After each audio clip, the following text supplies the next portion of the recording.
राधे राधे, नमस्ते, good morning. स्वागत है आप सभी का हिंदी टीचर्स एकेडमी में।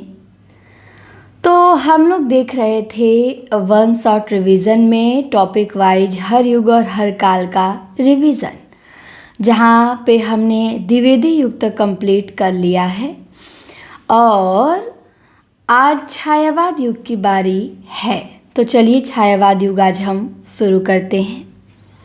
छायावाद युग से लगभग 400 के आसपास क्वेश्चन हम देखेंगे और इससे बाहर एग्जाम में नहीं जाएगा।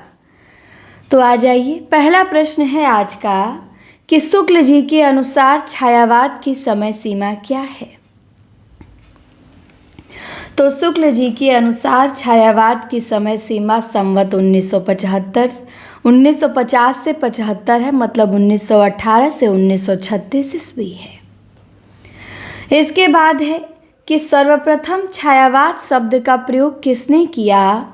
तो सबसे पहले छायावाद शब्द का प्रयोग मुकुटधर पांडे ने किया 1920 ईस्वी में श्री शारदा पत्रिका में। तो ध्यान रखेंगे मुकुटधर पांडे को। श्री शारदा पत्रिका का प्रकाशन कहाँ से होता था। तो इस पत्रिका का प्रकाशन जबलपुर से होता था। छायावाद के प्रवर्तक शुक्ल जी के अनुसार कौन हैं। तो शुक्ल जी के अनुसार छायावाद के प्रवर्तक मुकुटधर पांडे हैं। नंदुलारे वाजपेयी के अनुसार छायावाद के प्रवर्तक कौन हैं। तो नंदुलारे वाजपेयी के अनुसार छायावाद के प्रवर्तक पंत जी हैं।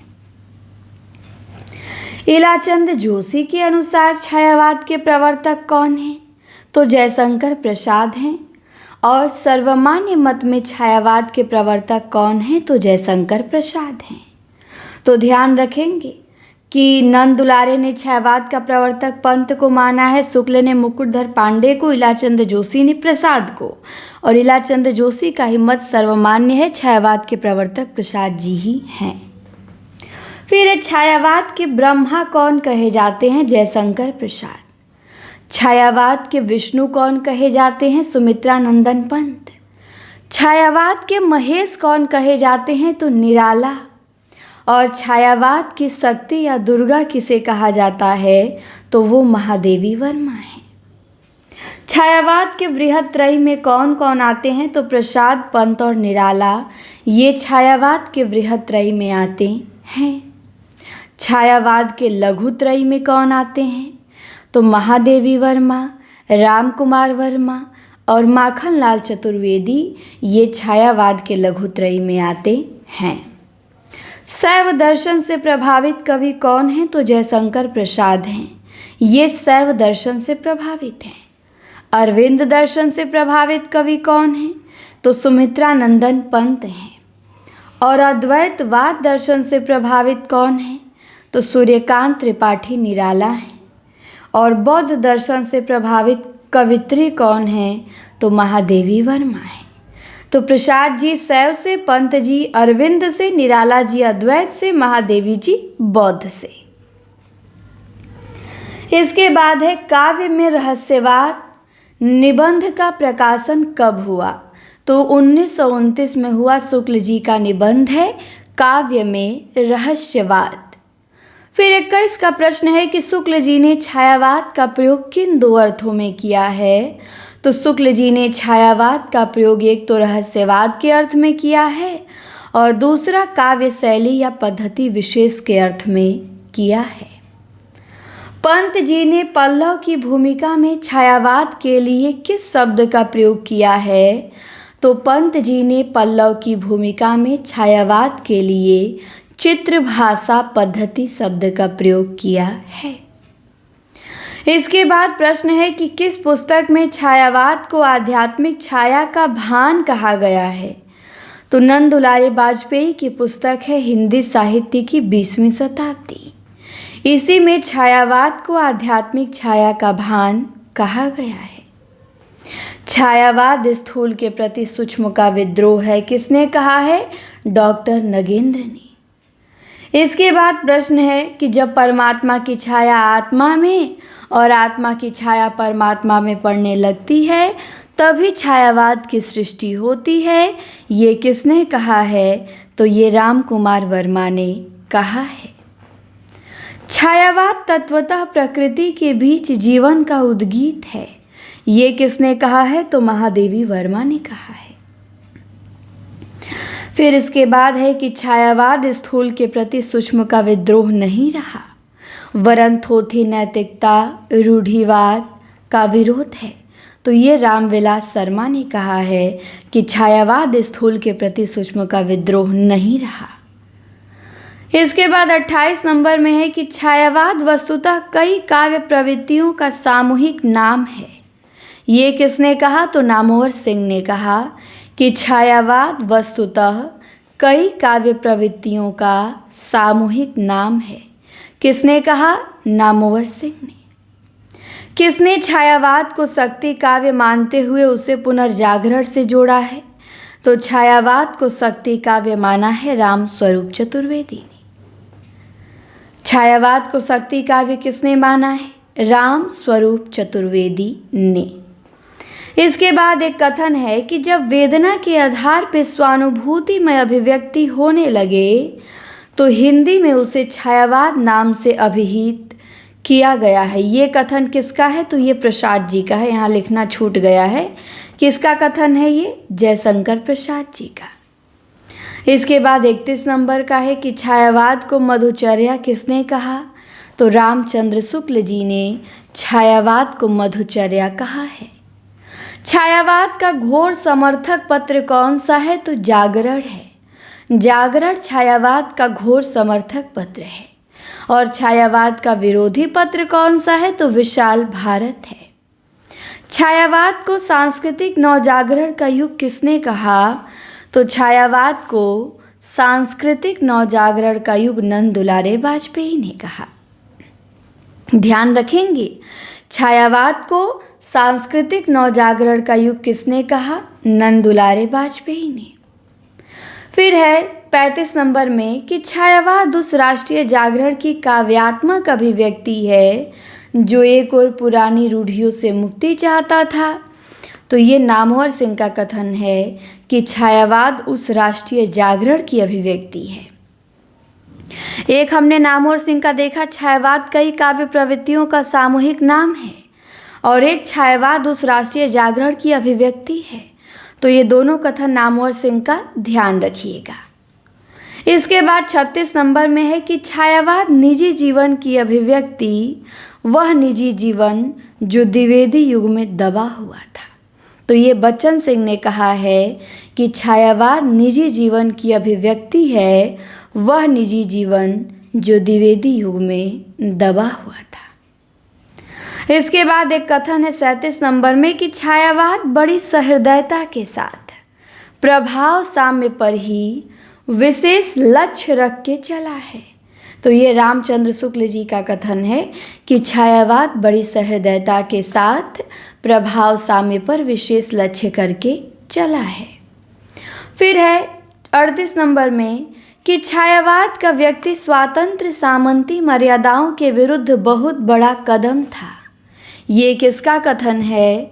तो ये कथन है नामवर सिंह का।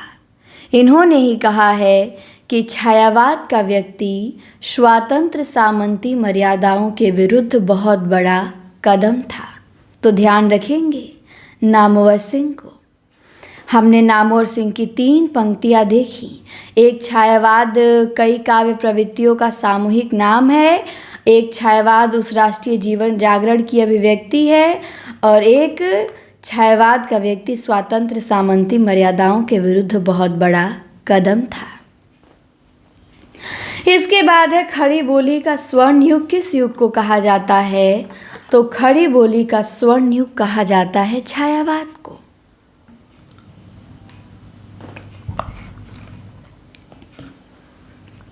खड़ी बोली का स्वर्ण युग छायावाद।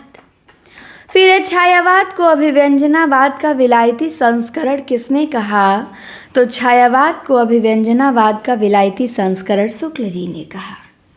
शुक्ल जी ने छायावाद पे किसका प्रभाव बताया है? तो शुक्ल जी ने छायावाद पे ईसाई संतों के फेंट मासा का प्रभाव बताया है।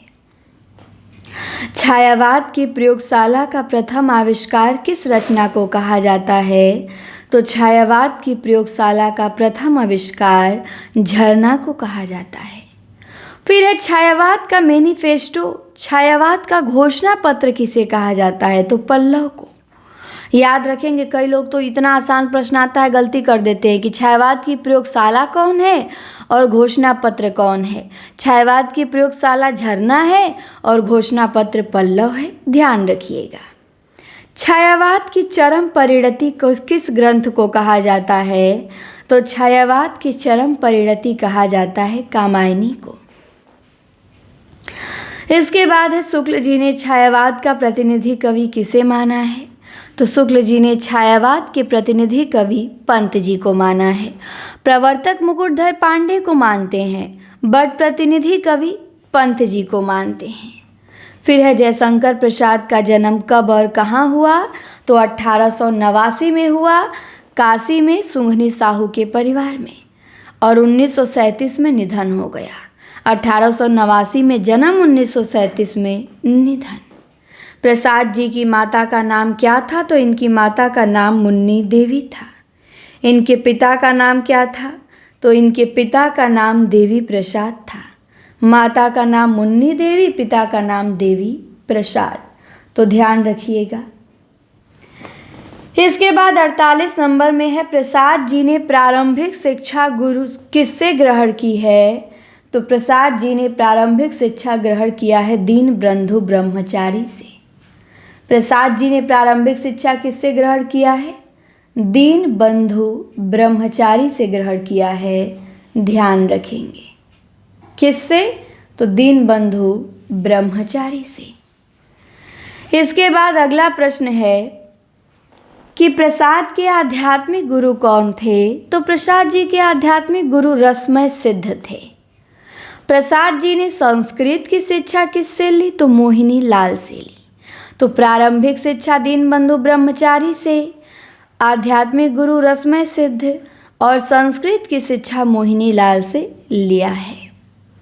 प्रसाद जी के वास्तविक कवि जीवन का शुभारंभ कब से होता है? तो प्रसाद जी के कवि जीवन का वास्तविक में जो शुभारंभ माना जाता है वो 1909 ईस्वी से। प्रसाद जी के बचपन का नाम क्या था? तो इनके बचपन का नाम झारखंडी था। प्रसाद जी ब्रजभाषा में किस नाम से लिखते थे? तो प्रसाद जी ब्रजभाषा में कलाधर नाम से लिखते थे। मादकता और आनंद का कवि किसे कहा जाता है? तो मादकता और आनंद का कवि जयशंकर प्रसाद को कहा जाता है। प्रसाद जी को मधुमयी प्रतिभा और जागरूक भावुकता का कवि किसने कहा? तो प्रसाद जी को मधुमयी प्रतिभा और जागरूक भावुकता का कवि शुक्ल जी ने कहा। जयशंकर प्रसाद की प्रथम कविता कौन सी है? सावन पंचक है ब्रजभाषा में। प्रसाद जी की पहली छायावादी कविता कौन सी है जो खड़ी बोली में है? वो प्रथम प्रभात है। प्रथम प्रभात कविता किसमें संकलित है? झरना में संकलित है। प्रसाद जी की पुस्तकार के रूप में प्रकाशित प्रथम रचना कौन है? तो वो उर्वशी है जो चंपू काव्य है। तो याद रखेंगे, प्रसाद जी की पहली कविता पूछेगा सावन पंचक, प्रसाद जी की खड़ी बोली की पहली कविता पूछेगा प्रथम प्रभात। खड़ी बोली का प्रकाशन 1916 में। प्रथम प्रभात किस में संकलित है? झरना में संकलित है। प्रसाद जी की पुस्तकार के रूप में प्रकाशित पहली रचना तो उर्वशी है जो चंपू काव्य है। फिर 60वां प्रश्न है कि खड़ी बोली में रचित प्रथम काव्य संकलन प्रसाद जी का। तो खड़ी बोली में रचित प्रसाद जी का पहला काव्य संग्रह है कानन कुसुम। फिर है प्रसाद जी की वो रचना बताना है जो पहले ब्रज भाषा में थी लेकिन बाद में खड़ी बोली में अनुदित कर दी गई, तो वो है प्रेम पथिक। ये पहले ब्रजभाषा में थी, बाद में इसे खड़ी बोली में कर दिया गया। फिर है जयशंकर प्रसाद की पत्रिका। तो इनकी पत्रिका का नाम इंदु था। ये मासिक पत्रिका है, काशी से निकलती थी। फिर हिंदी का पहला गीति नाट्य। तो हिंदी का पहला गीति नाट्य करुणालय है। प्रसाद जी की अतुकांत रचनाएं। तो अतुकांत रचनाएं प्रेम पथिक है, महाराड़ा का महत्व है। तो प्रसाद जी की अतुकांत रचना में प्रेम पथिक और महाराड़ा का महत्व ध्यान रखेंगे। इसके बाद प्रसाद की ब्रजभाषा की कविताओं का संग्रह चित्राधार है। प्रसाद की छायावादी रचनाएं तो झरना, आंसू, लहर, कामायनी है। झरना को छायावाद की प्रयोगशाला का प्रथम आविष्कार किसने कहा? नंद दुलारे वाजपेयी ने कहा। आंसू जो 1925 में प्रकाशित हुआ, इसका दूसरा संस्करण कब आया? तो आंसू का दूसरा संस्करण आया 1933 में। आंसू का प्रधान रस तथा कुल छंदों की संख्या कितनी है? तो आंसू में 133 छंद हैं और प्रधान रस करुण रस है। तो ध्यान देंगे, आंसू में करुण रस की प्रधानता है, कुल 133 छंद हैं। आंसू श्रृंगारिक विप्रलंभ काव्य है, ये किसने कहा है? तो ये शुक्ल जी ने कहा है कि आंसू श्रृंगारिक विप्रलंभ काव्य है। आंसू विरह काव्य है, ये किसने कहा? तो ये बच्चन सिंह ने कहा है कि आंसू विरह काव्य है। आंसू विरह का मानवीय काव्य है, ये किसने कहा? तो ये भी बच्चन सिंह ने कहा है कि आंसू विरह का मानवीय काव्य है। फिर है आंसू ना तो प्रबंध काव्य है और ना खंड काव्य है, ये किसने कहा? तो ये भी बच्चन सिंह ने कहा है कि आंसू न तो प्रबंध काव्य है न ही खंड काव्य है। फिर है आंसू एक स्मृति काव्य है, ये किसने कहा? तो डॉक्टर नगेंद्र ने कहा है कि आंसू एक स्मृति काव्य है। फिर 76 नंबर में है कि आंसू अपने वर्तमान रूप में एक विरह काव्य जैसा है, ये किसने कहा? तो ये राम स्वरूप चतुर्वेदी ने कहा है कि आंसू अपने वर्तमान रूप में एक विरह काव्य जैसा है। प्रसाद जी के श्रेष्ठ प्रगीतों का संकलन किस नाम से है? तो प्रसाद जी के श्रेष्ठ प्रगीतों का संकलन लहर नाम से है। लहर में संकलित प्रसाद जी की कविताएं कौन कौन सी हैं? तो लहर में इनकी 4 कविताएं संकलित हैं, फेमस। एक अशोक की चिंता, प्रलय की छाया, पेशोला की प्रतिध्वनि, शेर सिंह का शस्त्र समर्पण। तो ध्यान देंगे, लहर में संकलित कविताएं कौन कौन? अशोक की चिंता, प्रलय की छाया, पेशोला की प्रतिध्वनि, शेर सिंह का शस्त्र समर्पण। कामायनी पे कौन सा पुरस्कार मिला है? तो कामायनी पे मंगला प्रसाद पारितोषिक मिला है प्रसाद जी को। कामायनी का प्रधान रस कौन सा है? तो कामायनी में प्रधान रस है शांत। कामायनी का दर्शन क्या है? तो कामायनी का दर्शन प्रतिभिज्ञा दर्शन है और प्रधान रस शांत है। कामायनी का आधार ग्रंथ क्या है? तो कामायनी का आधार ग्रंथ है मत्स्य पुराण और शतपथ ब्राह्मण। तो ध्यान देंगे, कामायनी का आधार ग्रंथ है मत्स्य पुराण और शतपथ ब्राह्मण। कामायनी के सर्गों की संख्या कितनी है? तो कामायनी के सर्गों की संख्या 15 है। कितनी है? 15 है। मनु किसका प्रतीक है? मन का प्रतीक है। मानव किसका प्रतीक है? मनुष्य का प्रतीक है। श्रद्धा किसका प्रतीक है? हृदय का प्रतीक है। वृषभ किसका प्रतीक है? धर्म का प्रतीक है। ईड़ा किसका प्रतीक है? बुद्धि का प्रतीक है। ध्यान देंगे, कामायनी में आल्हा छंद का प्रयोग किस सर्ग में हुआ है? तो पहले, दूसरे, 10वें और 12वें सर्ग में आल्हा छंद का प्रयोग हुआ है। चिंता, आशा, स्वप्न और निर्वेद, पहले, दूसरे, 10वें और 12वें इन सर्गों में आल्हा छंद का प्रयोग हुआ है। तो चिंता पहला है, दूसरा आशा है, 10वां स्वप्न है, 12वां निर्वेद है। तो चिंता, आशा, स्वप्न, निर्वेद इन सर्गों में आल्हा छंद का प्रयोग हुआ है। लावनी छंद का प्रयोग किस सर्ग में हुआ है? तो तीसरा, चौथा, 6वां, 9वां और 14वें 5 सर्गों में कामायनी के लावनी छंद का प्रयोग हुआ है। श्रद्धा, काम, लज्जा, ईड़ा, रहस्य। तो याद रखेंगे, श्रद्धा, काम, लज्जा, ईड़ा, रहस्य, इनमें किस छंद का प्रयोग है? लावनी छंद का। फिर है संघर्ष छंद। संघर्ष में जो संघर्ष नामक सर्ग है कामायनी का, इसमें किस छंद का प्रयोग है? तो संघर्ष में रोला छंद का प्रयोग है। आनंद में किस सर्ग का प्रयोग है? तो आनंद में सखी छंद का प्रयोग है। वासना सर्ग में किस छंद का प्रयोग है? तो वासना में रूपमाला छंद का प्रयोग है। संघर्ष में रोला, आनंद में सखी, वासना में रूपमाला। इसके बाद 89 नंबर का है कामायनी एक पुनर्विचार। ये पुस्तक किसने लिखा है? तो ये मुक्तिबोध ने लिखा है कामायनी एक पुनर्विचार। कामायनी एक पुनर्मूल्यांकन किसने लिखा है? तो राम स्वरूप चतुर्वेदी ने कामायनी एक पुनर्मूल्यांकन पुस्तक लिखा है। कामायनी मूल्यांकन का मूल्यांकन किसने लिखा है? तो इंद्रनाथ मदान ने लिखा है कामायनी मूल्यांकन का मूल्यांकन। कामायनी ताजमहल के समान है, ये किसने लिखा है? पंत जी ने लिखा है। कामायनी विश्व का 8वां श्रेष्ठ महाकाव्य है, ये किसने लिखा है? श्याम नारायण पांडे ने। कामायनी छायावाद का उपनिषद है, ये किसने कहा? शांति प्रिय द्विवेदी ने। कामायनी मानवता का रसात्मक इतिहास है, ये किसने कहा? नंद दुलारे वाजपेयी ने। कामायनी मानवता का रसात्मक इतिहास नंद दुलारे वाजपेयी कहे हैं, रसात्मक महाकाव्य शुक्ल जी कहे हैं। तो कामायनी मानवता का रसात्मक इतिहास है, ये स्टेटमेंट किसका है? नंद दुलारे वाजपेयी का। और कामायनी मानवता का रसात्मक महाकाव्य है, तो रसात्मक इतिहास आएगा तो नंद दुलारे, रसात्मक महाकाव्य आएगा तो शुक्ल जी, ध्यान रखेंगे। फिर है कामायनी मानव चेतना के विकास का महाकाव्य है, ये डॉक्टर नगेंद्र ने कहा है कि कामायनी मानव चेतना के विकास का महाकाव्य है। कामायनी हिंदी का आर्ष ग्रंथ है, ये किसने कहा है? तो ये डॉक्टर नगेंद्र ने कहा है कि कामायनी हिंदी का आर्ष ग्रंथ है। कामायनी को वर्तमान हिंदी कविता में दुर्लभ किसने कहा है? तो कामायनी को वर्तमान हिंदी कविता में दुर्लभ हजारी प्रसाद द्विवेदी ने कहा है।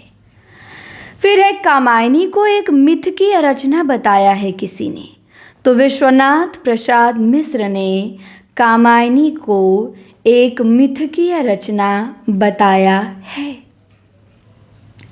कामायनी रहस्यवाद का पहला महाकाव्य है, ये निराला ने कहा है। कामायनी रहस्यवाद का पहला महाकाव्य है, किसने कहा? निराला ने।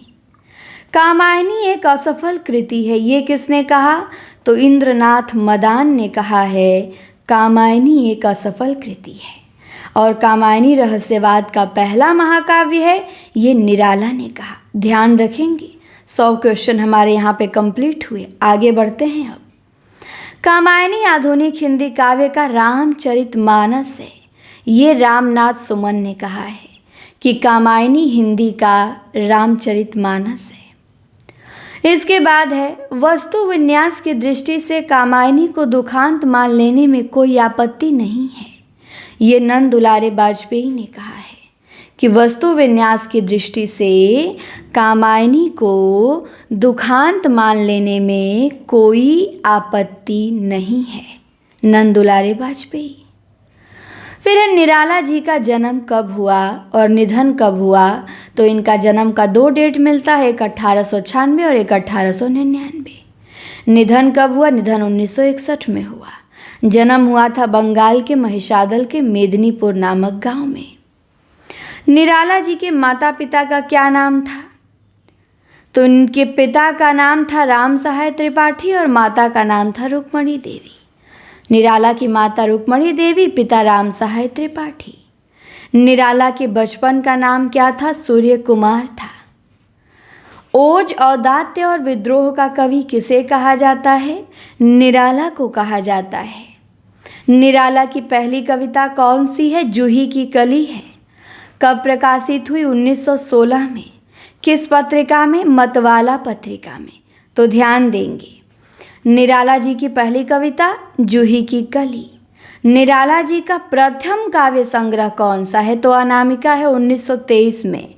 और निराला जी का अंतिम काव्य संग्रह कौन सा है? तो सांध्य काकली है 1969 में। तो प्रथम निराला जी का काव्य संग्रह अनामिका 1923 में और अंतिम काव्य संग्रह निराला जी का सांध्य काकली 1969 में। अनामिका का दूसरा संस्करण कब आया? अनामिका प्रकाशित तो 1923 में हुई, लेकिन अनामिका का दूसरा संस्करण भी आया, वो 1938 में आया। निराला जी की अंतिम कविता कौन सी है? तो अंतिम कविता है पत्रोत्कंठित जीवन का विष बुझा हुआ 1961 में। निराला जी की 3 पत्रिकाएं हैं, कौन कौन सी? तो सुधा है, समन्वय है, मतवाला है। ये निराला जी की 3 पत्रिकाएं हैं, सुधा, समन्वय और मतवाला। तो ध्यान देंगे, सुधा, समन्वय, मतवाला निराला की 3 पत्रिकाएं हैं। किस पत्रिका के माध्यम से निराला का नाम निराला पड़ा? तो मतवाला पत्रिका के माध्यम से निराला का नाम निराला पड़ा। किस पत्रिका के माध्यम से? मतवाला पत्रिका के माध्यम से। मतवाला का मोटो निराला ने क्या लिखा है? तो मतवाला का मोटो निराला ने लिखा है, अमी अगरल ससी रवि कर राग विराग भरा प्याला, पीते हैं जो साधक उनका प्यारा ये मतवाला। तो मतवाला का मोटो निराला ने लिखा है, अमी अगरल ससी रवि कर राग विराग भरा प्याला, पीते हैं जो साधक उनका प्यारा यह मतवाला। मतवाला से ही इनका नाम निराला पड़ा। फिर कुकुरमुत्ता कब प्रकाशित हुआ? तो 1942 में प्रकाशित हुआ, नए पत्ते में संकलित है। और नए पत्ते काव्य संग्रह कब प्रकाशित हुआ? 1946 में। कुकुरमुत्ता 42 में, नए पत्ते 1946 में। इसके बाद है हिंदी का प्रथम शोक गीत किसे माना जाता है? तो हिंदी का पहला शोक गीत माना जाता है सरोज स्मृति को, जो 1935 में निराला जी के द्वारा लिखी गई। फिर निराला के प्रथम काव्य संग्रह अनामिका में संकलित प्रमुख कविताएं कौन कौन सी हैं, उन्हें हम देखेंगे। तो अनामिका में संकलित प्रमुख कविताएं सरोज स्मृति है, राम की शक्ति पूजा है, वह तोड़ती पत्थर, सम्राट एडवर्ड के प्रति, प्रेयसी, रेखा, सच है। ये सभी कविताएं निराला जी की हैं। सरोज स्मृति है, राम की शक्ति पूजा है, वह तोड़ती पत्थर है, सम्राट एडवर्ड के प्रति है, प्रेयसी है, रेखा है, सच है। ये अनामिका में संकलित निराला की कविताएं हैं। तो ध्यान रखेंगे। इसके बाद है आगे कि जूही की कली, बादल राग, भिक्षुक, विधवा, ये भी तो निराला की रचना है। ये रचना किसकी है? तो ये रचना निराला की है। किसमें संकलित है? तो परिमल में संकलित है।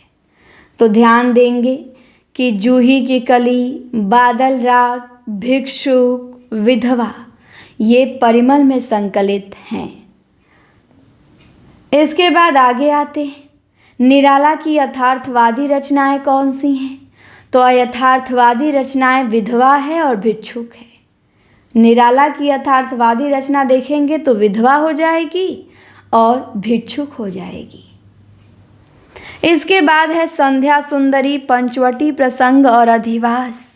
ये निराला की कविताएं किस में संकलित हैं? तो परिमल में ही संकलित हैं।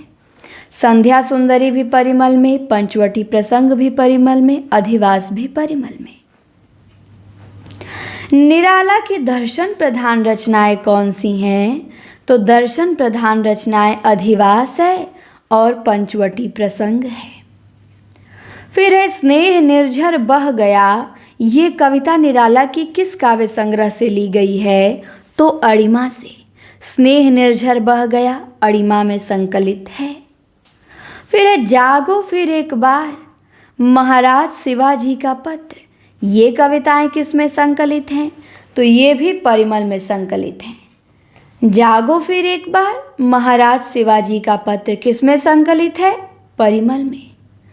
निराला की व्यंग प्रधान कविता कौन सी है? तो वो है कुकुरमुत्ता। निराला ने कुकुरमुत्ता लिखा, जो इनकी व्यंग प्रधान कविता है। जूही की कली कविता, इसका प्रकाशन तो 1916 में हुआ, लेकिन ये मतवाला में कब संकलित की गई? तो 1933 में। ये मतवाला में प्रकाशित हुई 1933 में जूही की कली। इसके बाद है राम की शक्ति पूजा किस पे आधारित है? तो बांग्ला रामायण जो कृतिवास रामायण है बांग्ला में लिखा गया उसी पे आधारित है राम की शक्ति पूजा। फिर निराला ने लंबी कविताएं तो बड़ी लिखी हैं। सबसे लंबी कविता निराला की कौन सी है? तो वो है पंचवटी प्रसंग। ये निराला की सबसे लंबी कविता है। इसके बाद है निराला की प्रबंधात्मक रचनाएं कौन कौन सी हैं? तो प्रबंधात्मक रचनाओं की कोटि में सरोज स्मृति आएगी, तुलसीदास, राम की शक्ति पूजा, वनबेला। निराला की 4 कविताएं प्रबंधात्मकता की कोटि में आती हैं। सरोज स्मृति, तुलसीदास, राम की शक्ति पूजा, वनबेला। निराला की लंबी कविताएं कौन कौन सी हैं? तो निराला की लंबी कविता है पंचवटी प्रसंग, यमुना के प्रति, शिवाजी का पत्र, स्वामी प्रेमानंद जी महाराज, तुलसीदास, बादल राग, अपरा, यमुना के प्रति। ये निराला की लंबी कविताएं हैं। पंचवटी प्रसंग है, यमुना के प्रति है, शिवाजी का पत्र है, स्वामी प्रेमानंद जी महाराज है, तुलसीदास, बादल राग, अपरा, यमुना के प्रति। निराला की लंबी कविताएं हैं। निराला की आलोचनात्मक रचनाएं कौन सी हैं? तो रविंद्र कविता कानन है, पंत और पल्लव है। ये निराला की आलोचनात्मक रचना है। रविंद्र कविता कानन, पंत और पल्लव। एक कथन है कि निराला में बहुवस्तु स्पर्शिनी प्रतिभा है।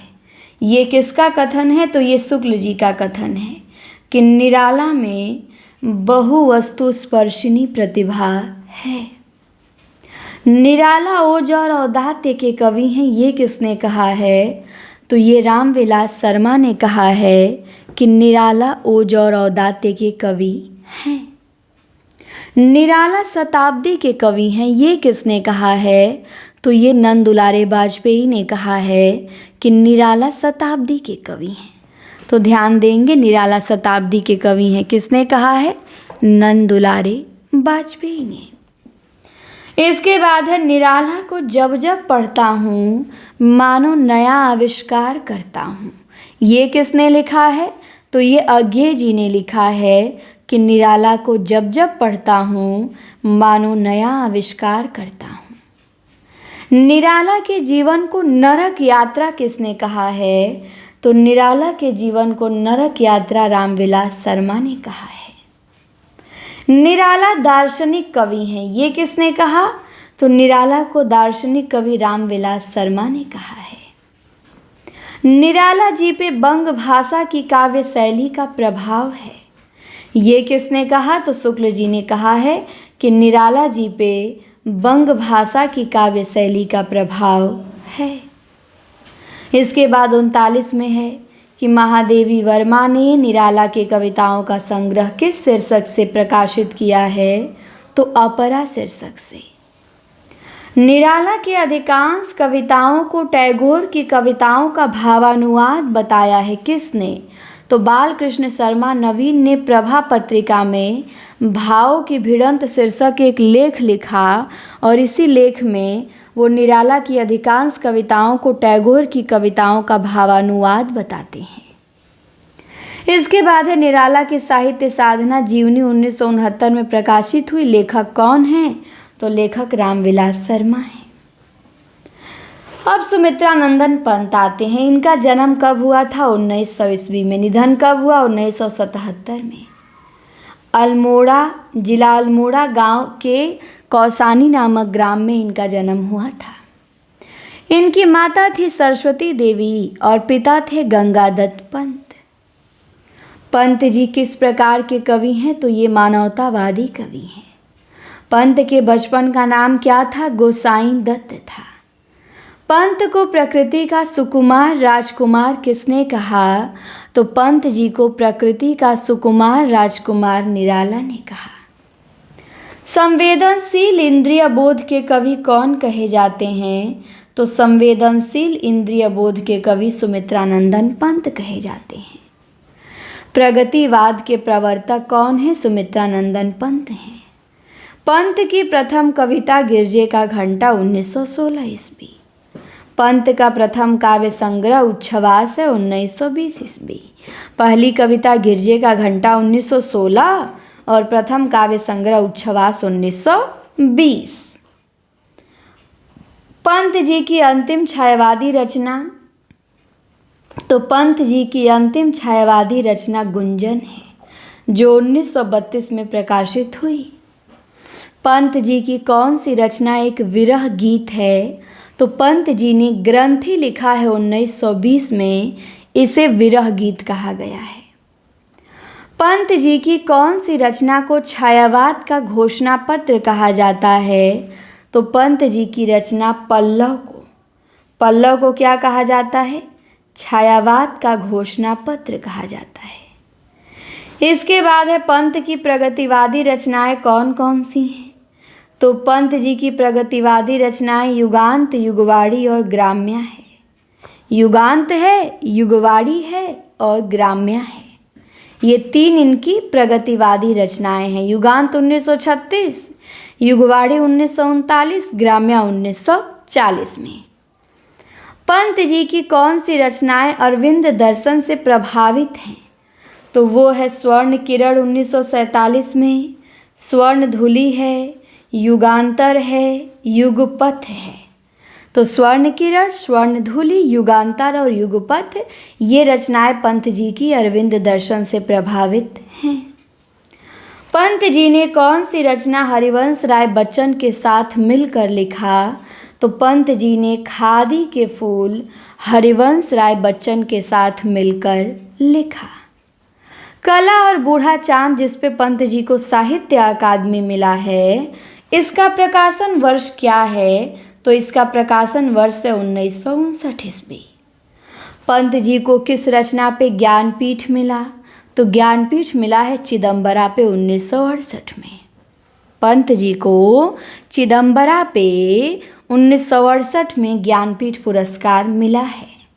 लोकायतन पे पंत जी को कौन सा पुरस्कार मिला है? तो सोवियत लैंड मिला है। पंत जी को साहित्य अकादमी किस पे मिला है? कला और बूढ़ा चांद पे। पर्वत प्रदेश में पावस, ये कविता किसकी है? तो सुमित्रानंदन पंत जी की ही है।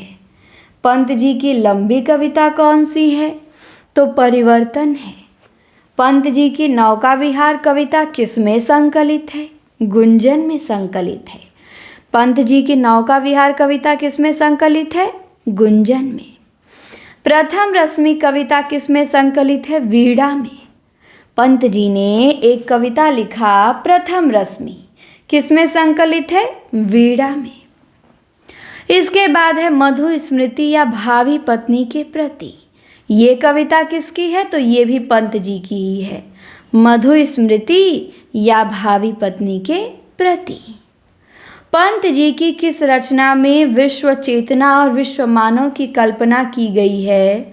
तो किरण वीणा में विश्व चेतना और विश्व मानव की कल्पना की गई है। पंत ने अपनी किस रचना में सुखद भविष्य की कल्पना की है? तो पौ फटने से पहले, इस रचना में पंत जी ने सुखद भविष्य की कल्पना की है। पंत जी की अंतिम कविता कौन सी है? तो अंतिम कविता है संक्रांति। पंत जी की अंतिम कविता संक्रांति है। इसके बाद है रजत शिखर, शिल्पी, सौवर्ण, ज्योत्सना, ये किस प्रकार की रचनाएं हैं? तो ये गीति नाट्य है पंत जी का। रजत शिखर, शिल्पी, सौवर्ण, ज्योत्सना, ये चारों गीति नाट्य हैं। पंत जी की आत्मकथा का नाम क्या था? इनकी आत्मकथा का नाम था 60 वर्ष एक रेखांकन। पंत जी के उपन्यास का नाम क्या था? उपन्यास था हार, 1960 में ही प्रकाशित हुआ। पंत जी की कौन सी रचना असफल प्रेम पर लिखित दीर्घ विरह गीत है? तो असफल प्रेम पर लिखित दीर्घ विरह गीत ग्रंथि है। असफल प्रेम पर लिखित दीर्घ विरह गीत कौन सी रचना है पंत जी की? ग्रंथि है। पंत ने अपनी किस रचना को बाल कल्पना का दुधमुहा प्रयास कहा है? तो पंत ने अपनी रचना वीणा को बाल कल्पना का दुधमुहा प्रयास कहा है। तो ध्यान रखेंगे इसे। पल्लव की भूमिका पंत जी ने किस नाम से लिखी? तो पल्लव की भूमिका पंत जी ने प्रवेश नाम से लिखी। पल्लव में कौन कौन सी रचनाएं संकलित हैं पंत जी की? तो उच्छ्वास है, आंसू की बालिका है, परिवर्तन है, बादल है। ये कविताएं पल्लव में संकलित हैं। पंत की किस रचना को छायावाद और प्रगतिवाद का संधि स्थल माना जाता है? तो गुंजन को। 1932 में प्रकाशित हुई गुंजन को छायावाद और प्रगतिवाद का संधि स्थल माना जाता है। छायावाद के अंत का घोषणा पत्र पंत जी के किस रचना से माना जाता है? तो युगांत से। युगांत से छायावाद के अंत का घोषणा पत्र माना जाता है। तो ध्यान रखिएगा, छायावाद के अंत का घोषणा पत्र किसे? युगांत से। इसके बाद है कि गांधीवाद और मार्क्सवाद से प्रेरित कविताएं पंत की किस रचना में हैं? तो गांधीवाद और मार्क्सवाद से प्रेरित कविताएं पंत की रचना युगवाणी में है। किसमें? युगवाणी में। ध्यान रखेंगे। इसके बाद है लोकायतन। पंत जी ने लिखा है। लोकायतन के कितने खंड हैं? तो लोकायतन के 2 खंड हैं। एक है बाह्य परिवेश और दूसरा है अंतश्चैतन्य। तो पंत जी के लोकायतन के कितने खंड हैं? 2 खंड हैं, बाह्य परिवेश और अंतश्चैतन्य। पंत की रहस्यवादी कविता कौन सी है? तो पंत जी की रहस्यवादी कविता मौन निमंत्रण है। और पल्लव पंत जी की प्रथम प्रौढ़ रचना है। ये कथन किसका है? तो ये नंद दुलारे वाजपेयी का कथन है कि पल्लव जो है वो पंत जी की प्रथम प्रौढ़ रचना है। चिदंबरा में पंत जी की कितनी कविताएं संकलित हैं? तो चिदंबरा में पंत जी की 196 कविताएं संकलित हैं। कितनी कविताएं? 196। लोकायतन में कितने सर्ग हैं? तो लोकायतन में 7 सर्ग हैं जिन्हें द्वार कहा गया है। तो पंत जी के लोकायतन में 7 सर्ग हैं जिन्हें द्वार कहा गया है। ध्यान रखिएगा। इसके बाद है पंत जी की किस रचना पे मानवतावाद, वेदांत दर्शन, विवेकानंद, अरविंद दर्शन और गांधी का प्रभाव है? तो पंत जी की रचना युगांत पे वेदांत दर्शन, मानवतावाद, विवेकानंद और अरविंद दर्शन का प्रभाव है। पंत जी का प्रिय अलंकार कौन सा था? उपमा, रूपक, उत्प्रेक्षा था। पंत जी का प्रिय छंद कौन सा था? रोला था। फिर एक कथन है कि पल्लव की अपेक्षा गुंजन में कल्पना का सहज सुंदर उद्रेक उतना नहीं है जितनी उपदेशक प्रवृत्ति और पांडित्य का प्रदर्शन है। तो ये कथन नंद दुलारे वाजपेयी का है। अब महादेवी वर्मा आती हैं। महादेवी वर्मा का जन्म, समय और स्थान देखते हैं। इनका जन्म हुआ था 1907 में फर्रुखाबाद। निधन हुआ था 1987 में। महादेवी वर्मा की माता का नाम हेमरानी देवी था और पिता का नाम गोविंद सहाय वर्मा था। महादेवी वर्मा को हिंदी के विशाल मंदिर की वीणा पाणिनी किसने कहा? तो निराला ने कहा। नारी विमर्श पर लिखने वाली प्रथम लेखिका कौन है? महादेवी वर्मा है।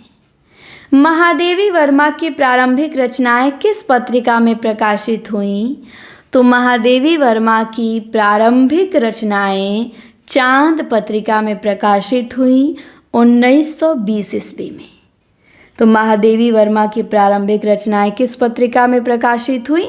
चांद में। कब? 1920 में। महादेवी वर्मा की भाषा कैसी है? तो इनकी भाषा शुद्ध साहित्यिक खड़ी बोली है। महादेवी वर्मा के गीति काव्य की शैली क्या है? तो इनके गीति काव्य की शैली चित्र शैली और प्रगीति शैली है। तो ध्यान देंगे, छायावाद ने महादेवी को जन्म दिया और महादेवी ने छायावाद को जीवन दिया। ये किसका कथन है? तो ये विनय मोहन शर्मा का कथन है कि छायावाद ने महादेवी को जन्म दिया और महादेवी ने छायावाद को जीवन दिया। छायावाद में रहस्यवाद के निकट कौन रहा है? तो सर्वाधिक यदि कोई रहस्यवाद के निकट रहा है तो वो महादेवी वर्मा। महादेवी वर्मा की पहली कविता कौन सी है? दिया है, 1918 में प्रकाशित हुई। महादेवी वर्मा का प्रथम काव्य संग्रह कौन सा है? निहार है, 1930 में प्रकाशित हुआ। इनकी रचना देख सकते हैं, रश्मि है 1932 में, निर्जा है 1935 में, सांध्य गीत है 1936 में। तो निहार 30, रश्मि 32, निर्जा 35, सांध्य गीत 36। किस रचना पे महादेवी वर्मा को शेक्सपियर पुरस्कार मिला है? तो निर्जा पे।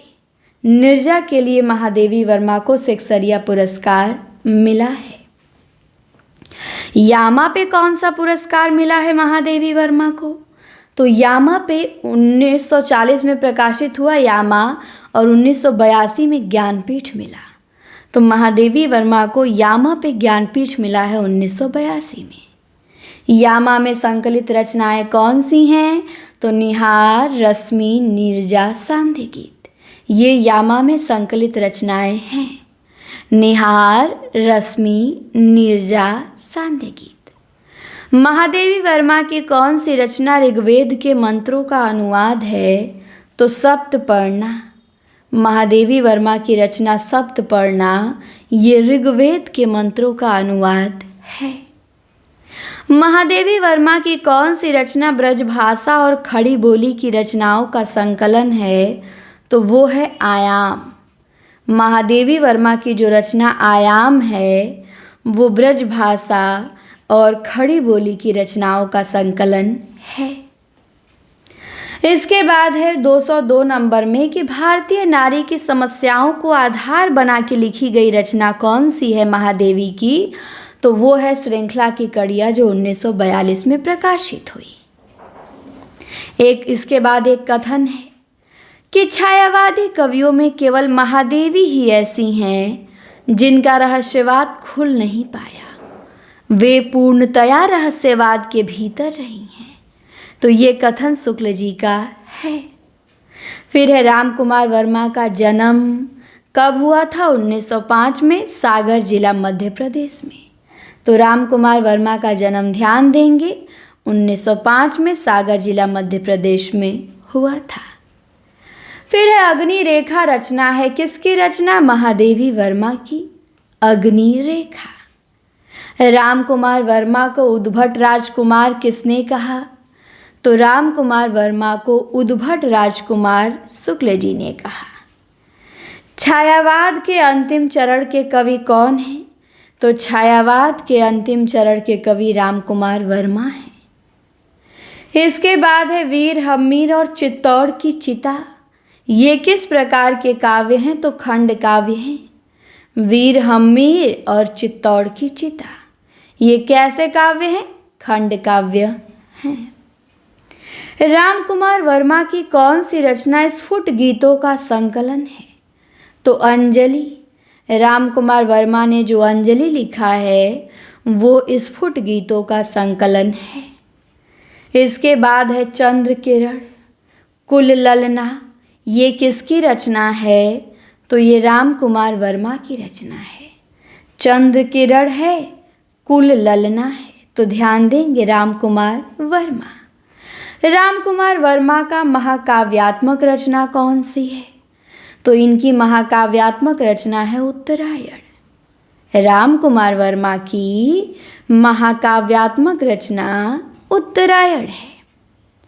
इसके बाद है रूप राशि और निशीथ के लेखक कौन है? राम कुमार वर्मा है। इन्होंने ही लिखा है रूप राशि और निशीथ। राम कुमार वर्मा की कौन सी रचना रहस्यवादी है?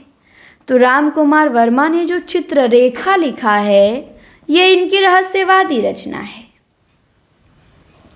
अब है विजय पर्व। नाटक किसका है? तो राम कुमार वर्मा का है विजय पर्व, 1949 में प्रकाशित हुआ। माँ का हृदय उपन्यास है किसका? राम कुमार वर्मा का। एक नाटक है और एक उपन्यास है माँ का हृदय। फिर गद्य काव्य है हिमहास, ये भी राम कुमार वर्मा का गद्य काव्य है हिमहास। अब मोहनलाल महतो वियोगी, इनका जन्म कब हुआ था? 1899 में। फिर है निर्माल्य, एक तारा, धुंधले चित्र, ये रचना किसकी है? मोहनलाल महतो वियोगी की। मोहनलाल महतो वियोगी ने ही निर्माल्य लिखा है, एक तारा लिखा है और धुंधले चित्र लिखा है।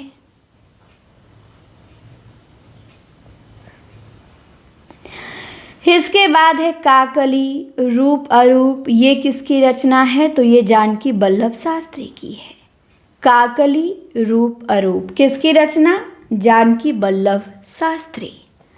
फिर है तक्षशिला, अमृत और विष, ये किसकी रचना? तो ये उदय शंकर भट्ट की है। तक्षशिला है, अमृत और विष है, उदय शंकर भट्ट।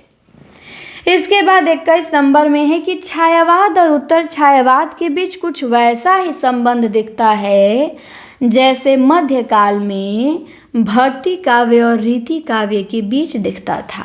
ये स्टेटमेंट राम स्वरूप चतुर्वेदी जी का है कि छायावाद और उत्तर छायावाद में वैसा ही संबंध दिखता है जैसा मध्यकाल में भक्ति काव्य और रीति काव्य के बीच था। इसके बाद 22 नंबर का प्रश्न है, हालावाद शब्द के प्रथम प्रयोक्ता कौन है? तो हालावाद के प्रथम प्रयोक्ता नंद दुलारे वाजपेयी हैं। ध्यान देंगे, हालावाद के प्रवर्तक हरिवंश राय बच्चन हैं और हालावाद शब्द के प्रयोक्ता नंद दुलारे वाजपेयी हैं और छायावाद के प्रवर्तक जयशंकर प्रसाद हैं और छायावाद शब्द के प्रथम प्रयोक्ता मुकुटधर पांडे हैं। ठीक। फिर है हालावाद को स्वच्छंदतावादी काव्य किसने कहा? तो हालावाद को स्वच्छंदतावादी काव्य शुक्ल जी ने कहा। हालावाद को व्यक्तिवादी गीति कविता किसने कहा? तो हालावाद को व्यक्तिवादी गीति कविता डॉक्टर नगेंद्र ने कहा। हालावाद को रोमांसवाद किसने कहा? गुलाब राय ने कहा। हालावाद को व्यक्ति चेतना प्रधान काव्य किसने कहा? गणपति चंद्रगुप्त ने कहा। हालावादी काव्य धारा के प्रमुख कवि कौन कौन हैं? याद रखिएगा, भगवती चरण वर्मा, हरिवंश राय बच्चन, गोपाल सिंह नेपाली, नरेंद्र शर्मा, रामेश्वर शुक्ल अंचल। हालावाद में 5 प्रमुख कवि आते हैं, हरिवंश राय बच्चन, रामेश्वर शुक्ल अंचल, भगवती चरण वर्मा, नरेंद्र शर्मा, गोपाल सिंह नेपाली। अब आते हैं भगवती चरण वर्मा। इनका जन्म कब हुआ था? तो इनका जन्म 1903 में हुआ था, सफीपुर, उन्नाव में। इसके बाद है, ऐसे कौन से कवि हैं जिसने छायावाद के भीतर रह के छायावाद का विरोध किया? तो वो भगवती चरण वर्मा हैं जो छायावाद के भीतर रह के छायावाद का विरोध किए हैं। फिर है, भगवती चरण वर्मा को किस आलोचक ने मौज और मस्ती का कवि कहा है? तो भगवती चरण वर्मा को मौज और मस्ती का कवि हजारी प्रसाद द्विवेदी ने कहा है। भगवती चरण वर्मा को मौज और मस्ती का कवि किसने कहा? हजारी प्रसाद द्विवेदी ने। फिर है, भगवती चरण वर्मा की लंबी कविता कौन सी है? तो इनकी लंबी कविता है सविनय और एक नाराज कविता। भगवती चरण वर्मा का प्रथम काव्य संग्रह कौन सा है? मधुकड़ है, 1932 में। भगवती चरण वर्मा की प्रसिद्ध कविता कौन सी है? भैंसा गाड़ी है। प्रेम संगीत काव्य है किसका? भगवती चरण वर्मा का। हरिवंश राय बच्चन का जन्म स्थान? तो इनका जन्म हुआ था 1907 में प्रयागराज में और निधन हुआ था 2003 में। हिंदी के बायरन किस कवि को कहा जाता है? तो हिंदी का बायरन हरिवंश राय बच्चन को कहा जाता है। व्यक्तिवादी काव्यधारा के सर्वोत्तम कवि कौन हैं? तो व्यक्तिवादी काव्यधारा के सर्वोत्तम कवि हरिवंश राय बच्चन हैं। आत्मानुभूति का कवि किसे कहा जाता है? हरिवंश राय बच्चन जी को। बच्चन जी पर सर्वाधिक किसका प्रभाव है? तो बच्चन जी पे सर्वाधिक प्रभाव है उमर खय्याम का। बच्चन जी किस विद्यालय से अंग्रेजी में पीएचडी प्राप्त किए थे?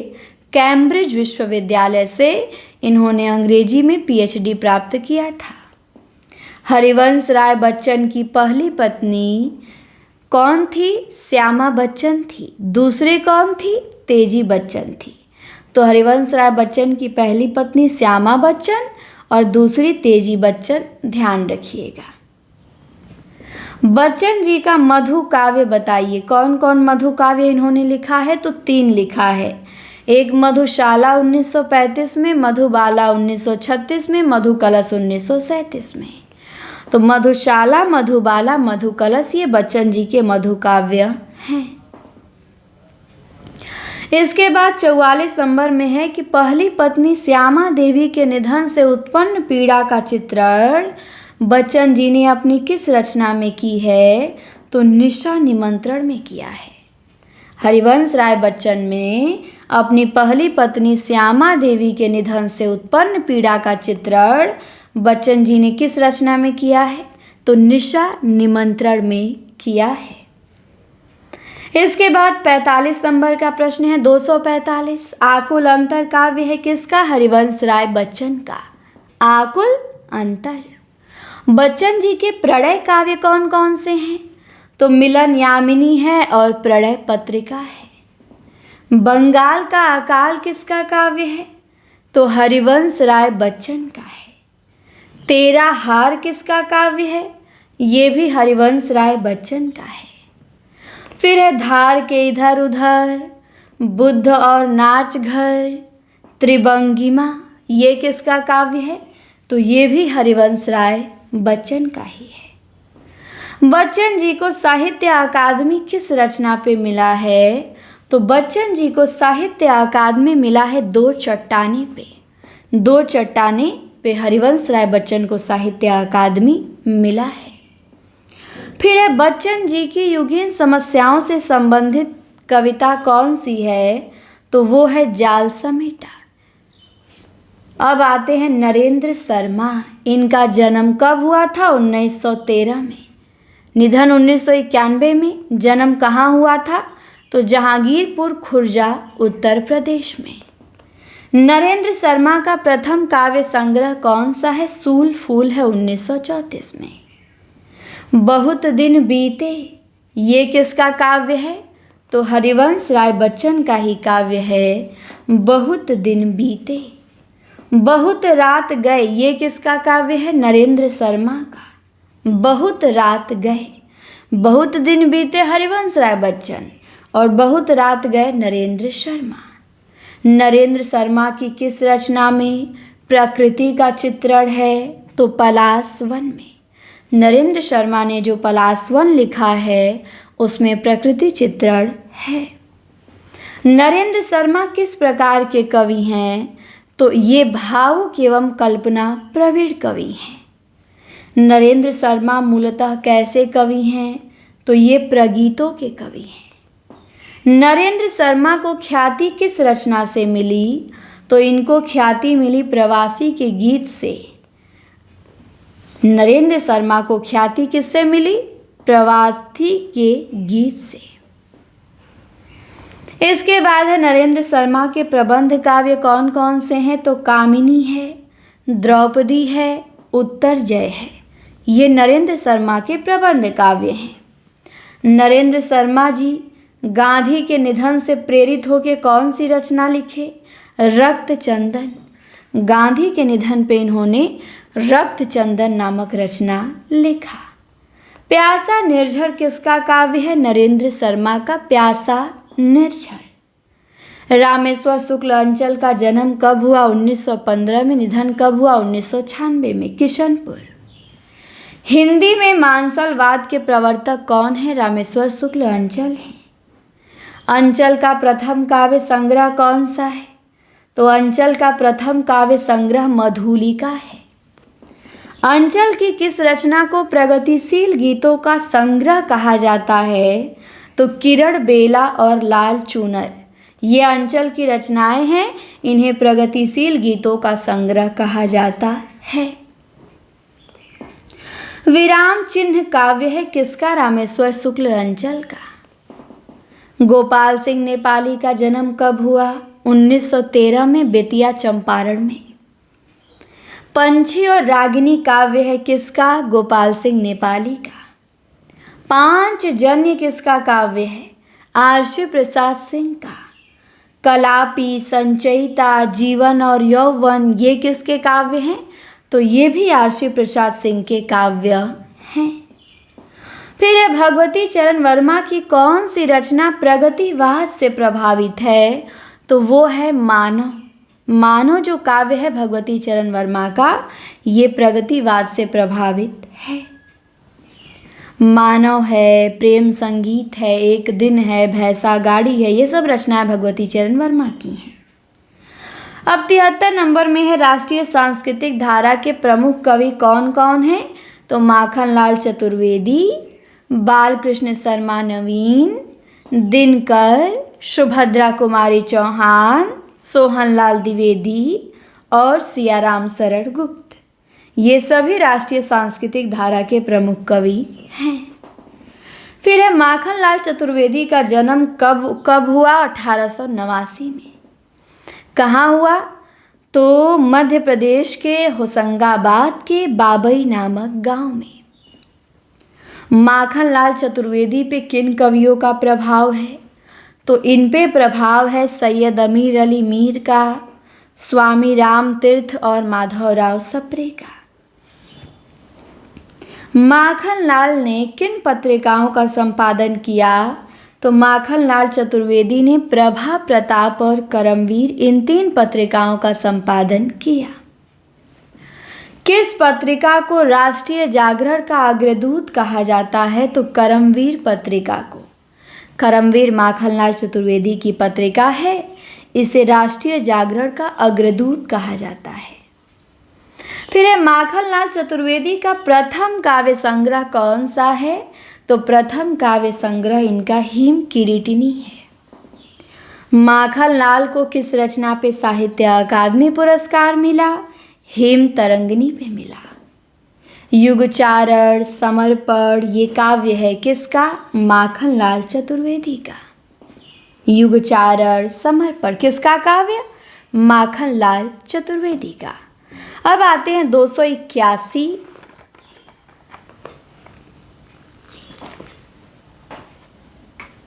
दो सौ इक्यासी में देखते हैं, थोड़ा सा पानी पी लेते हैं उसके बाद, ठीक।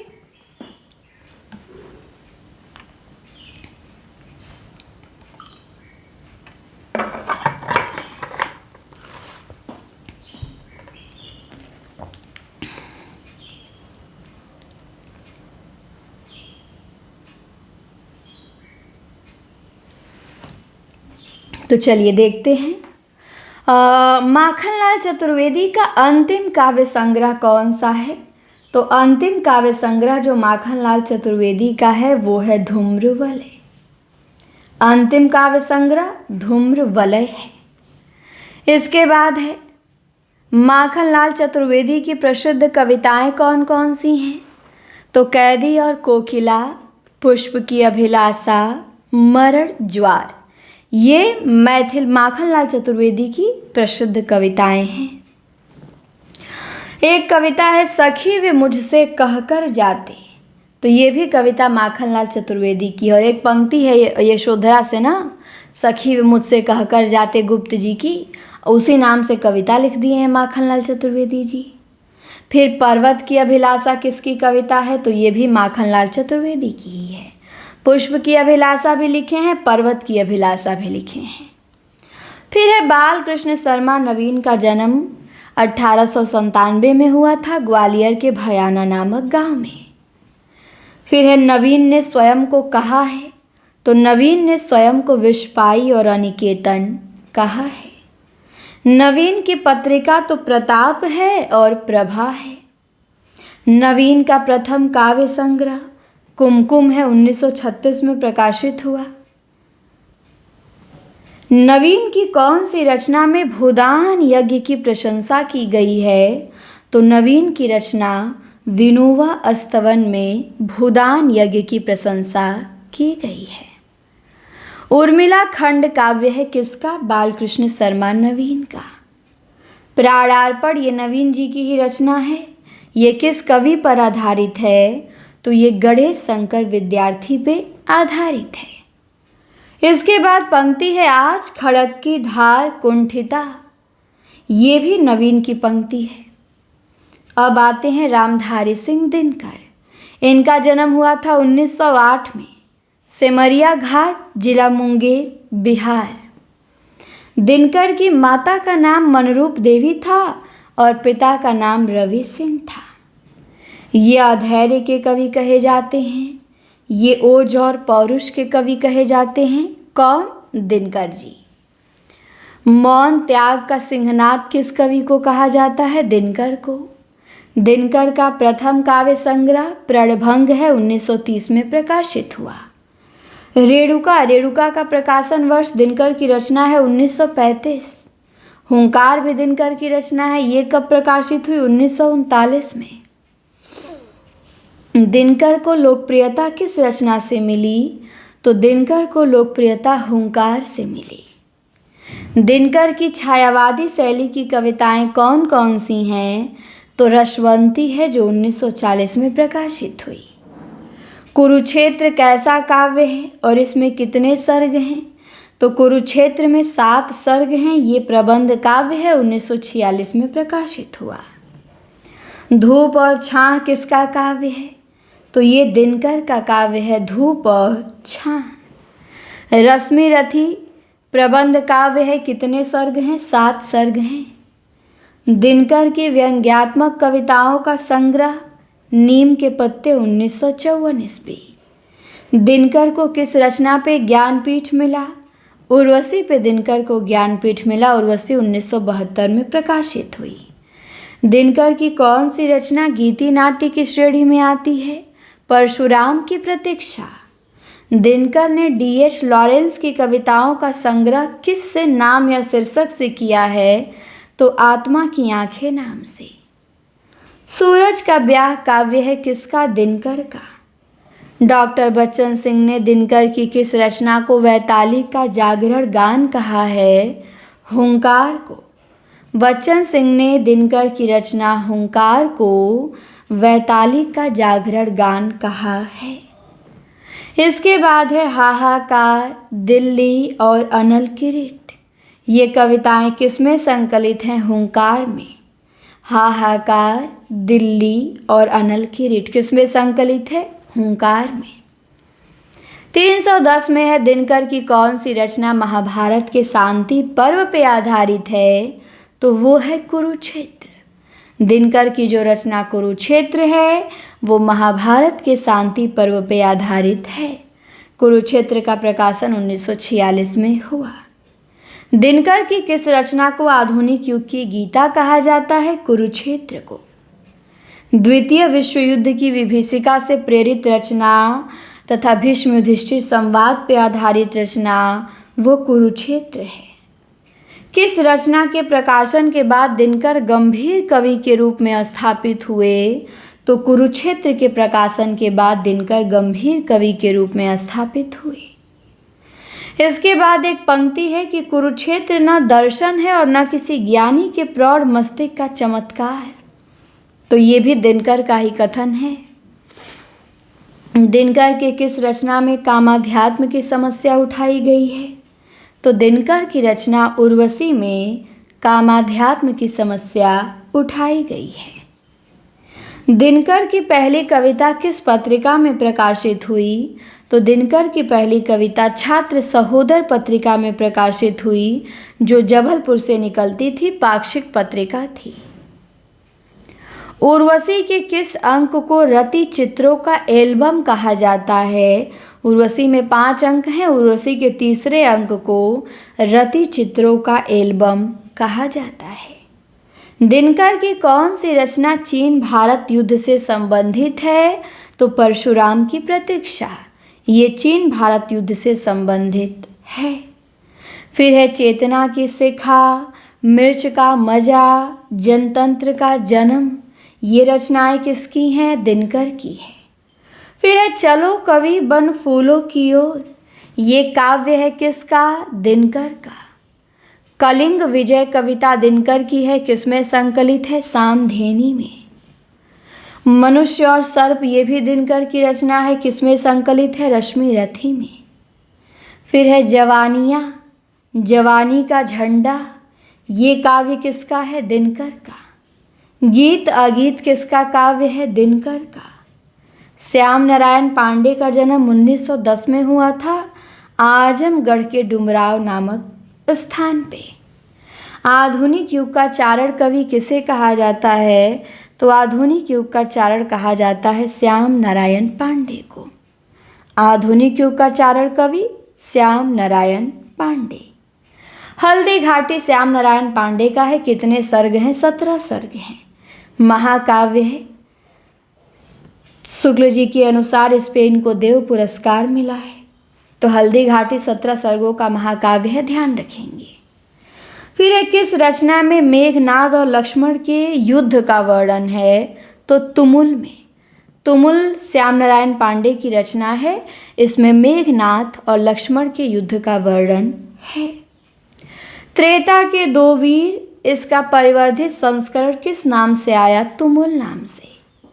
श्याम नारायण पांडे की कविताएं हैं, रिमझिम है, आरती है, जय हनुमान है। सुभद्रा कुमारी चौहान का जन्म कब और कहाँ हुआ था? 1905 में निहालपुर प्रयाग में हुआ था।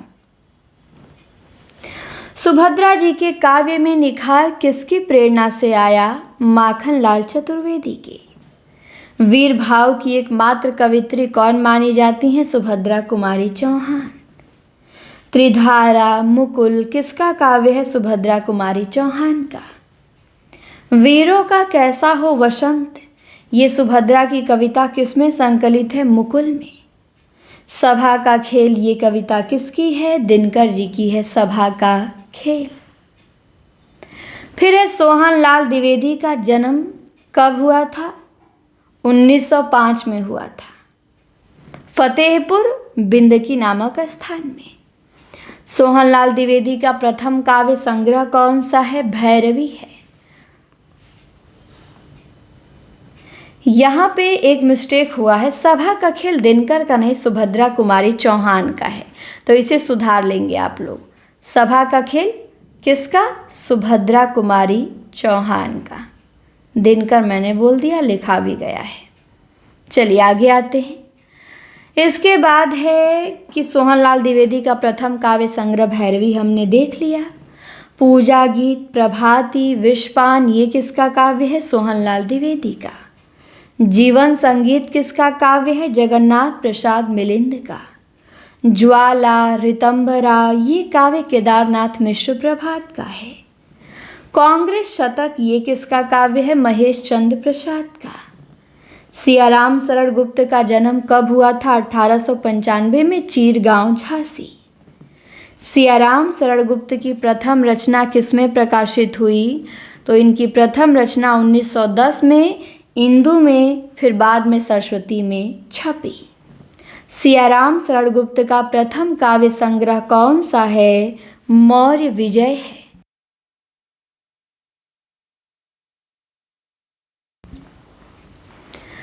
इसके बाद है सियाराम शरण गुप्त की, नहीं ये तो हो गया। सोहनलाल द्विवेदी का प्रथम काव्य संग्रह भैरवी है और सियाराम शरण गुप्त का मौर्य विजय है। फिर है छायावाद युग के प्रथम व्यंग्यकार कवि कौन है? ईश्वरी प्रसाद शर्मा है। छायावाद युग के प्रथम व्यंग्यकार कवि कौन है?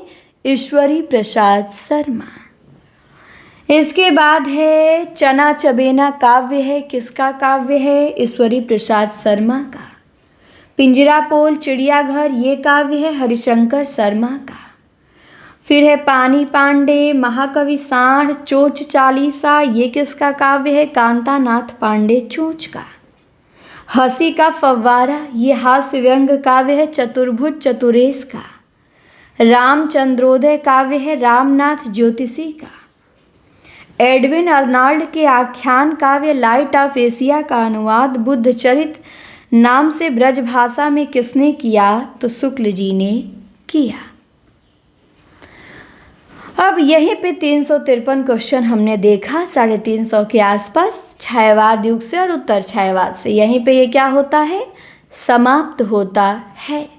इसको आप लोग अच्छे से तैयार करेंगे और इनमें से प्रश्न आपको एग्ज़ाम में देखने को ज़रूर मिलेगा, इससे बाहर नहीं जाएगा। तो इसको याद करिएगा, पढ़िएगा, बार बार रिवीज़न करिएगा। ये क्लास आप लोगों के लिए बहुत बेनिफिट देगी। तो चलिए हम मिलते हैं अब आपसे अगली क्लास में। इस वीडियो में इतना ही। क्लास देखने के लिए धन्यवाद। कमेंट ज़रूर करिएगा कि क्लास कैसी लगी और अपने सभी दोस्त मित्रों के यहाँ शेयर भी करिएगा, चैनल को सब्सक्राइब भी करिएगा। धन्यवाद।